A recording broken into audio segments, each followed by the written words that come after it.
আমরা উইকলিতে কিভাবে ভালো করব। উদ্ভাসের উইকলি নিয়ে যতটা অবসেস থাকে, আমি নিজেও ছিলাম, এটা আসলে আনইমাজিনেবল লেভেলের একটা অবসেশন। ইঞ্জিনিয়ারিং উইকলিতে কেমন পজিশন থাকা উচিত, কিভাবে ভালো রেজাল্ট করা উচিত, কিভাবে সেখান থেকে অ্যাকচুয়ালি বেনিফিটেড হওয়া যায়। শুরু করি।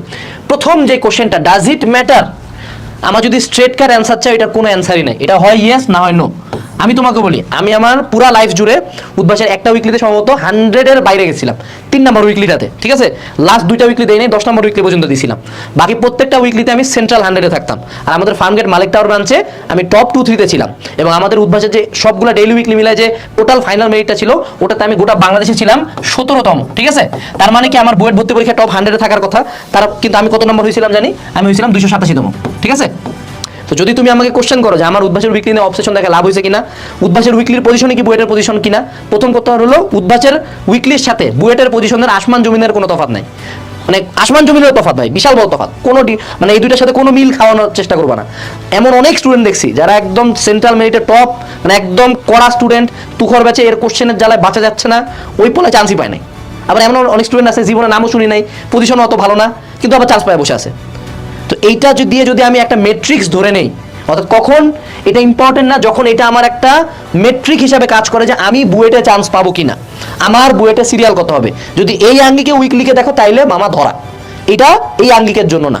কিন্তু যদি এটাকে আমি এই মেট্রিক্স হিসাবে ধরি যে আমার পড়াশোনা ট্র্যাকে আছে কিনা, আমি কম্পিটিটিভ কিনা, আমি শিখতেছি কিনা, আমি আমার উইকের পড়া উইকে কমপ্লিট করতেছি কিনা, তাহলে উইকলি অনেক ইম্পর্টেন্ট। কিন্তু এটাকে বুয়েটের রেজাল্টের কাছাকাছি ভাববা না, এটা কমপ্লিট ডিফারেন্ট একটা গেম। কারণ উইকলিতে 3-4টা চ্যাপ্টার এক্সাম হয়, বুয়েটে পুরা 3টা বই নিয়ে এক্সাম হবে, পুরা ডিফারেন্ট গেম। 3টা চ্যাপ্টার মাথায় রাখা যায়, 3টা বই যখন মাথায় ঢুকাবা, অ্যারাউন্ড 20% ইনফো অটোমেটিক্যালি গায়েব হয়ে যাবে। সো সাবধান। এখন কথা হলো ভাই, আমি উইকলিতে ফোকাস দিব কি না? তুমি যদি স্ট্রেট আনসার চাও, অবশ্যই ফোকাস দিবা। কেন দিবা না? কতটুকু ফোকাস দিবা? হুইচ পজিশন ইজ বেটার, মানে কতর মধ্যে থাকলে আমি বলবো ভাইয়া ভালো। তুমি চিন্তা করো, বুয়েটের সিট কয়টা? অ্যারাউন্ড 1000 প্লাস, প্রতি বছর একটু করে বাড়ায়, বাট 1000 প্লাস সিট থাকে। তো তুমি যদি সেন্ট্রালি 1000-এর মধ্যে থাকো, তার মানে উদ্ভাসে যারা ইঞ্জিনিয়ারিং কোচিং করতেছে তাদের টপ 1000-এর মধ্যে তুমি একজন। সো একান্ত কোনো দুর্ঘটনা না ঘটলে তুমি বুয়েটে চান্স পাওয়া থেকে মিস যাওয়ার সম্ভাবনা কম। এবং দুর্ঘটনা ঘটে নিঃসন্দেহে, এই টপ 1000-এর মধ্যেও মিনিমাম 25 থেকে 30% মানুষজন বুয়েটের পাবেই না চান্স। এটা প্রতি বছর মিলাই দেখতে পারো, চান্স পাবেই না। আবার টপ 1000-এর বাইরে মনে করো এক ছেলে উইকলিগুলোতে 7000 প্লাস থাকতো, ও বুয়েটে সুন্দর মতো চান্স পায় বসে আছে। বাট তুমি যদি বলো যে ভাই সেফ জোন কোনটা, আমি বলবো top 1000 is a very good zone. তোমার টার্গেট হওয়া উচিত যেভাবে করে হোক 1000-এর মধ্যে রাখবো আমি আমার রেজাল্টটা, ঠিক আছে। গেল কিভাবে তুমি এখানে ভালো রেজাল্ট করবা, আমি কিছু চোরাই ট্যাকটিক্স বলি। প্রথম ট্যাকটিক্স হলো উদ্ভাসের উইকলির প্রিভিয়াস কিছু কোশ্চেন, কিছু সার্টার, কিছু অনলাইন প্ল্যাটফর্ম এবং কিছু স্টুডেন্টের কাছে প্রিভিয়াস ইয়ারের অ্যাকাউন্টটা নিয়ে দেখতে পারো। প্রিভিয়াস ইয়ারের উইকলিগুলো থেকে তারা অ্যাটলিস্ট 30% কোশ্চেন তুইলা দেয়, 30 বা আরও বেশি। বেশ কিছু উইকলিতে তুমি দেখবা প্রিভিয়াস ইয়ারের কোশ্চেন থেকে অনেক কোশ্চেন তুমি কম পাই গেছো। এই কাম আমি করছিলাম, আমার রাহাতমান ভাই প্রিভিয়াস ইয়ারে কিছু কোশ্চেন দিছিল, যে কটা উইকলিতে করে গেছিলাম ভালো কমন পাইছিলাম। এটা গেল। 2 নাম্বার, আমার বন্ধু জিহাদ এক শিফটে পরীক্ষা দিত, আমি এক শিফটে পরীক্ষা দিতাম, ঠিক আছে। তো ও পরীক্ষা দিয়ে আসে, ওর এমসিকিউর কোশ্চেনগুলো দেখতে পারতাম, তারপরে আবার ও হলো কিছু কোশ্চেন মুখে মুখে বলে দিত, ওগুলো আবার আমি পরের শিফটে যা পারে আসতাম, ঠিক আছে। তো প্রিভিয়াস শিফটের উইকলি থেকেও কিন্তু তুমি ভালো কমন পাবা। এখন কথা হলো উদ্ভাসের উইকলিতে কমন পাওয়ার আসলে যৌক্তিকতা কি কতটুকু আমি জানি না, বাট আমি তোমাকে বললাম আর কি, আমার তো প্রতিষ্ঠানের কাজই হলো তোমাকে কমন দেওয়া, তো এইখানে আমি কমন দেওয়ার একটা বুদ্ধি বলে দিলাম। বাট উদ্ভাসের উইকলিতে তুমি কমন পায় ভালো করাতে তোমার কোনো লাভের লাভ কিছু হবে না। কারণ উইকলিটা হলো এই পারপাসে দেওয়া যে আমার পুরো উইকের পড়া হয়েছে কিনা ভাই। এই উইকলিতে আমি অনেক মার্ক পাই গেলাম, যে আমি আগের রাতে কোশ্চেন পাইছি উদ্ভাসের উইকলির, আমি একটা ফুল মার্ক পাই সেন্ট্রালে এক নম্বর হয়েছি, ফার্স্ট হয়েছি। লাভ কি? লাভ কি আমি যদি আগের পুরো চ্যাপ্টারগুলো শেষ না করি, যেটুকু আমার পড়ার কথা।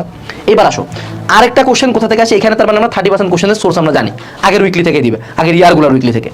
এরপরে 40% কোশ্চেন তারা দেয় হয় ইঞ্জিনিয়ারিং কোশ্চেন ব্যাংক, না হয় তোমার মূল বই, ইসাক স্যারের অনুশীলনী ম্যাথ, তপন স্যারের অনুশীলনীর ম্যাথ, হাজারি স্যারের মূল বই থেকে, তারপর হলো কেতাব স্যারের মূল বই থেকে, আর ইঞ্জিনিয়ারিং কোশ্চেন ব্যাংক থেকে। তো এইটা ছিল আমার ভিভিআই পার্ট, কারণ এই পার্টটা থেকে আমার বুয়েট আবার কোশ্চেন করবে 75%। বুয়েট সিকের ওয়েট আমার এইটা থেকেই কোশ্চেন করবে 75%। উদ্ভাস যদি কোশ্চেন করতেছে 40%, বাট বুয়েট এই জায়গাটাতেই করবে 75%। সো আমি উইকলিগুলো দেওয়ার সময় আমার ম্যাক্স আউটপুটের জন্য এই পার্টটা করে যেতাম সবচেয়ে ভালো মতো, যেইটা আমি করে শেষ করে তারপর যে উইকলিতে বসবো। এরপর আরেকটা সোর্স কি, কনসেপ্ট বুক, উইকলি যে কনসেপ্ট বুকগুলো থাকে, কনসেপ্ট বুকগুলো থেকে বেশ কিছু ম্যাথ দিবে তুলে, তো এইখান থেকে তোমরা আবার 10% কোশ্চেন পাবা, আর 20% কোশ্চেন তাদের টিচার প্যানেল প্রতি উইকলির জন্য ক্রিয়েট করে।